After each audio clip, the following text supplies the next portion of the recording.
मन में एक शांति सी छा जाती है। जैसे ही हम श्री कृष्ण के दिव्य स्वरूप का ध्यान करते हैं, उनकी बांसुरी की मधुर ध्वनि मन को मोह लेती है।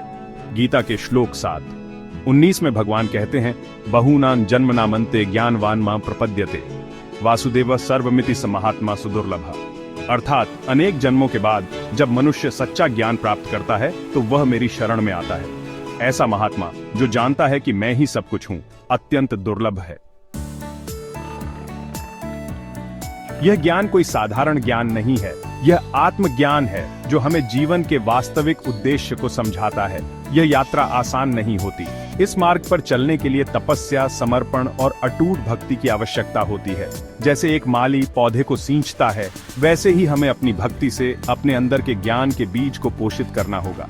ध्यान और मंत्रों के जाप से हम अपने मन को शांत कर सकते हैं। प्रकृति में भी ईश्वर के दर्शन होते हैं। सूर्य की किरणें, नदी का बहता जल, पहाड़ों की अटलता, ये सब ईश्वर के ही रूप हैं।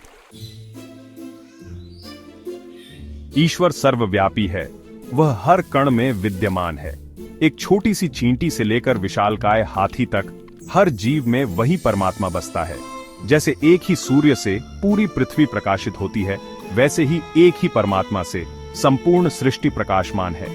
जब हम यह समझ जाते हैं कि ईश्वर ही सर्वस्व है, तो हमारा अहंकार नष्ट हो जाता है। हम दूसरों के प्रति दया और प्रेम का भाव रखते हैं।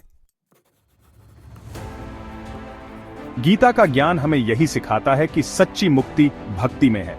जब हम स्वयं को पूरी तरह से भगवान के चरणों में समर्पित कर देते हैं, तो हमें मोक्ष की प्राप्ति होती है।